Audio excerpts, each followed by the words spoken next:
अवधूत चिंतन श्री गुरुदेव दत्त. ओम श्री महालक्ष्मी नमः. अश्विन कृष्ण अष्टमी ते अश्विन अमावस्या हा कालावधी माता लक्ष्मीच्या सेवेचा आहे. याला लक्ष्मी नवरात्र देखील म्हणतात. तर या नवरात्रीमध्ये आपण माता लक्ष्मीची दीपावली संच सेवा करायची आहे. ही सेवा दिंडोरी पंडित स्वामी सेवा मार्गातील सेवा आहे. दिनांक 13/10/2025 ते 21/10/2025 या कालावधीमध्ये आपल्याला ही दीपावली संच सेवा करायची आहे. आता दिवाळीला आपण लक्ष्मीपूजन करतो. मातेचे स्तोत्र मंत्र पूजन आपण माता लक्ष्मीने आपल्या घरी यावे यासाठी आपण करत असतो. पण माता लक्ष्मी अशाच घरांमध्ये प्रवेश करते ज्या घरांमध्ये अलक्ष्मीचा वास नसेल. आता अलक्ष्मी म्हणजे काय, तर व्यसनाधीनता, घरातील भांडणं, कटकटी, वास्तुदोष, घरामध्ये जे काही नेगेटिव्ह गोष्टी आहेत या सर्व गोष्टींना अलक्ष्मी असं म्हणतात. आणि जोपर्यंत घरामध्ये ही नेगेटिव्हिटी असेल तोपर्यंत माता लक्ष्मी घरामध्ये प्रवेश करत नाही. आणि या संचाच्या सेवेमुळे घरातील ही नेगेटिव्हिटी, भांडणं, कलह, त्रास या सर्व गोष्टी दूर होतात आणि माता लक्ष्मी आपल्या घरामध्ये प्रवेश करते. आणि म्हणूनच दीपावली संचाची सेवा ही प्रत्येक सेवेकऱ्यांनी किंवा प्रत्येक व्यक्तीने ही घरी केलीच पाहिजे. आता या संचामध्ये नेमकं साहित्य कोणकोणतं आहे आपण ते बघूयात. साबण आहे, सुगंधी उटणा आहे, दशांग धूप आहे. त्यानंतर गुरुपीठावरती जी काही हवनाची रक्षा आहे ते एका पॅकेटमध्ये आपल्याला दिलेले आहे. त्यानंतर पिवळ्या मोहरी, कमळगट्ट्याचे 16 मणी दिलेले आहेत, गोमूत्र आहे, हिना अत्तर आहे, पंचगव्य आहे, गंगा गोदावरीचं जल आहे.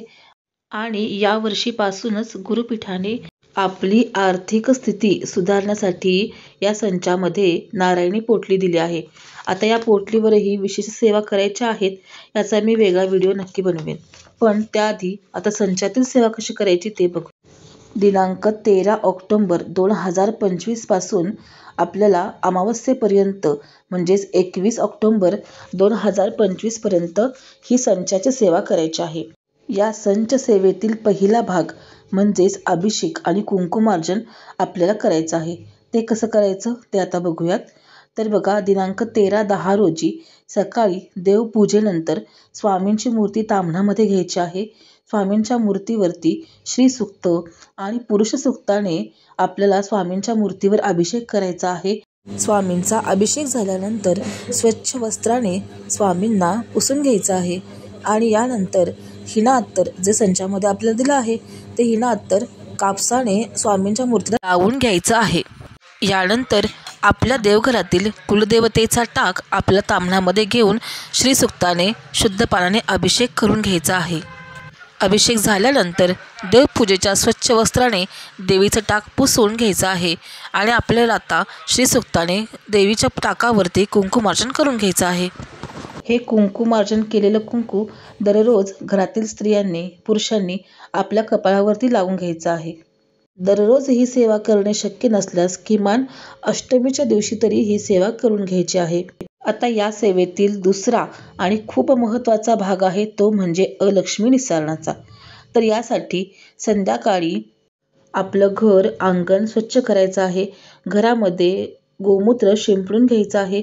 देवासमोर शुद्ध तुपाचा दिवा लावून तुळशीची पूजन करून घ्यायचं आहे. यानंतर श्री गुरुपीठ येथील यज्ञाची विभूती व पिवळी मोहरी हातात घेऊन 11 वेळा श्री वल्गासूक्त व श्री कालभैरवाष्टक म्हणून ही रक्षा आणि मोहरी संपूर्ण घरामध्ये टाकून द्यायची आहे. अष्टमी ते अमावस्या ही सेवा आपल्याला रोज सायंकाळी करायचीच आहे. पण यासोबतच जर ही सेवा नित्य दररोज आपल्या घरामध्ये केली तर कालभैरव महाराजांचे संरक्षण आपल्या कुटुंबाला मिळते.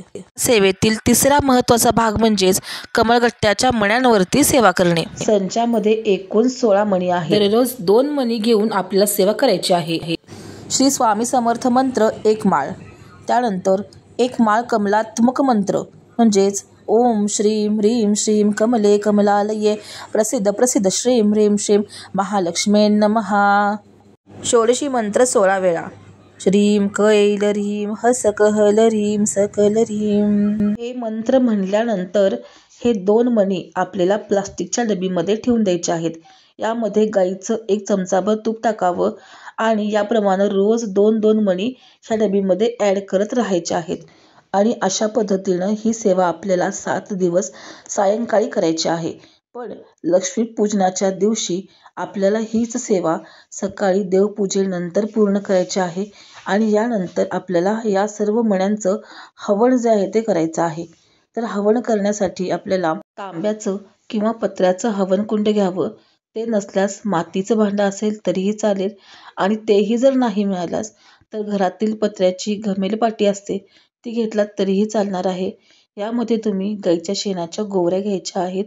तसेच आंबा, वड, पिंपळ यांच्या काही समिधा आपल्याला मिळाल्या तर तुम्ही तेही इथे घेऊ शकता. कमळाच्या बिया ह्या थोड्या कठीण असतात, त्यामुळे हवनामध्ये याची पूर्णपणे रक्षा होत नाही. तर मी सल्ला देईन की गाईच्या शेणाच्या गोवऱ्या थोड्या जास्त प्रमाणामध्ये वापरा, जेणेकरून ह्या मण्यांचं पूर्ण स्वाहाकार होईल आणि याची रक्षा जी आहे ती चांगल्या पद्धतीने आपल्याला मिळेल.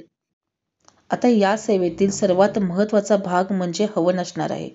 आपण जी काही आठवडाभर सेवा केलेली आहे ही सर्व माता लक्ष्मीच्या चरणी अर्पण करणं म्हणजेच आता हे हवन करणं. आता हे हवन करताना सर्वात आधी देवघरामध्ये दिवा लावून घ्यायचा आहे. देवघरासमोरच पूर्वाभिमुख बसून आपल्याला हे हवन करायचं आहे. हवनाच्या जागी खाली अक्षता आणि फुल वाहायचं आहे. ओम वास्तुपुरुषाय नमः म्हणून त्या वास्तुपुरुषाला प्रार्थना करायची आहे आणि त्यावरती यज्ञकुंड ठेवून द्यायचा आहे. कुंडाभोवती थोडीशी रांगोळी घालू शकता. यज्ञकुंडाचं सुद्धा ओम अग्निदेवताभ्यो नमः असं म्हणून हळदी कुंकू अक्षता वाहून पूजन करून घ्यायचं आहे आणि यज्ञकुंडाला नमस्कार करायचा आहे. यज्ञकुंडामध्ये थोड्याशा गाईच्या शेणाच्या गोवऱ्या आणि समिधा घालून घ्यायच्या आहेत आणि देवघरामध्ये जो दिवा चालू असेल त्या दिव्यातूनच अग्नी घ्यायचा आहे आणि कापूर लावून आपण यज्ञकुंड जो आहे तो प्रज्वलित करून घ्यायचा आहे. आणि या पद्धतीने यज्ञकुंड प्रज्वलित केल्यानंतर आपण एका वाटीमध्ये तूप, गाईचं तूप जे आहे ते आपल्याला हवनासाठी वापरायचं आहे आणि पळी या 2 गोष्टी आपल्याला घ्यायच्या आहेत. तर सर्वात आधी आपल्याला खालील मंत्रांचं हवन करून घ्यायचं आहे. यामध्ये श्री स्वामी समर्थ मंत्र 11 वेळा, 24 वेळा गायत्री मंत्र आणि 16 वेळा नवार्णव मंत्राचं स्वाहाकार आपल्याला इथं करून घ्यायचं आहे. तर ते कशा पद्धतीनं करायचं ते बघूया. श्री स्वामी समर्थ स्वाहा असं म्हटल्यानंतर 1 थेंब यज्ञकुंडामध्ये अर्पण करायचं आहे. त्याचप्रमाणे गायत्री मंत्र ओम तत्सवितुर्वरेण्यं भर्गो देवस्य धीमहि धियो यो नः प्रचोदयात स्वाहा या पद्धतीने गायत्री मंत्राचं हवन 24 वेळा करायचं आहे. यानंतर नवार्णव मंत्र म्हणजेच ओम ऐं ह्रीं क्लीं चामुंडाय विच्चे स्वाहा असं म्हणत 1 थेंब हवनकुंडामध्ये सोडायचं आहे आणि याप्रमाणे 16 वेळा नवार्णव मंत्राचं स्वाहाकार आपल्याला करून घ्यायचं आहे. आता हे स्वाहाकार होईपर्यंत सगळे कमळगट्ट्याच्या मण्यांवरती सेवा झालेली असेलच. या मणी जे आहेत ते तुपात भिजत ठेवायचे आणि कमलात्मज मंत्र म्हणत म्हणजेच ओम श्रीं ह्रीं श्रीं कमले कमलालये प्रसिद्ध प्रसिद्ध श्रीं ह्रीं श्रीं महालक्ष्मी नमः हा मंत्र म्हणत प्रत्येक मंत्रासोबत 1 कमळाचा मणी आपल्याला यज्ञकुंडामध्ये अर्पण करायचा आहे. आणि अशा साध्या आणि सोप्या पद्धतीने आपल्याला या सर्व सेवेची सांगता लक्ष्मी पूजनाच्या दिवशी सकाळी हवनाद्वारे करायची आहे. आता तुम्ही ही सेवा कुठे करू शकता? ही सेवा सर्वांनी आपापल्या घरी करायचीच आहे. पण त्यासोबतच तुमचं दुकान असेल, व्यापार असेल, व्यवसाय असेल त्या ठिकाणी सुद्धा तुम्ही ही सेवा करू शकता. याचे खूप पॉझिटिव्ह आणि खूप चांगले रिझल्ट तुम्हाला पुढच्या दिवाळीपर्यंत बघायला मिळतीलच. ही सेवा सुरू असताना काही कारणास्तव या सेवेमध्ये अडथळे आले किंवा मासिक धर्मामुळे महिला या सेवा करू शकल्या नाहीत, तर ही सेवा पूर्ण कशी करायची आता आपण याची माहिती घेऊयात. तर बघा, लक्ष्मीपूजनाच्या दिवशीच म्हणजे शेवटच्या दिवशी आपल्याला ही सर्व सेवा पूर्ण करायची आहे. समजा 4 दिवस आपण सेवा करू नाही शकलो तर काय करायचं? त्या 4 दिवसांचे एकूण मणी म्हणजे 8 मणी आणि त्या शेवटच्या दिवसाचे 2 मणी हे सर्व मणी एकत्र करायचे, उजव्या हातामध्ये घ्यायचे आणि एकदा संपूर्ण सेवा आपल्याला यावरती करून घ्यायची आहे आणि यानंतरच ही सर्व मणी एकत्र करून याचं हवन करून घ्यायचं. ज्यांना ही सेवा दररोज करणं शक्य नसेल त्यांनीही अगदी शेवटच्या दिवशी सर्व मण्यांवरती एकदाच सेवा करून या सेवेचं हवन करून आपण ही सेवा पूर्ण करू शकतो. ही हवन सेवा झाल्यानंतर हवनकुंड पूर्ण थंड होऊ द्यायचं आणि यानंतर या हवनकुंडातील संपूर्ण रक्षा एखाद्या डब्यामध्ये भरून हा डब्बा आपल्या तिजोरीमध्ये पैशांच्या कपाटामध्ये ठेवून द्यायचा आहे. या रक्षेची लहान लहान पुडी बनवून आपल्या पैशांच्या पर्समध्ये ठेवायच्या आहेत. महत्त्वाच्या कामाला जाताना ही रक्षाची पुडी आपल्यासोबत नेहमी घेऊन जायची आहे आणि घरामध्ये ही रक्षा दररोज सायंकाळच्या वेळेला फुंकायची आहे. यामुळे आर्थिक प्रगती होते आणि पैशासंबंधीच्या सर्व अडचणी दूर होतात. ही रक्षा पुढील वर्षी आपण सेवा करेपर्यंत तिजोरीमध्ये अशीच ठेवून द्यायची आहे. याप्रमाणे या दीपावलीमध्ये संच सेवा आपल्याला करायची आहे. ही दीपावली तुमच्या घरी सुख, समृद्धी आणि शांती घेऊन येवो ही स्वामींचरणी प्रार्थना.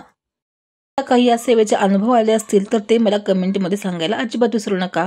व्हिडिओ आवडला असेल तर प्लीज लाईक करा, शेअर करा आणि सबस्क्राईब करायला विसरू नका. श्री स्वामी समर्थ.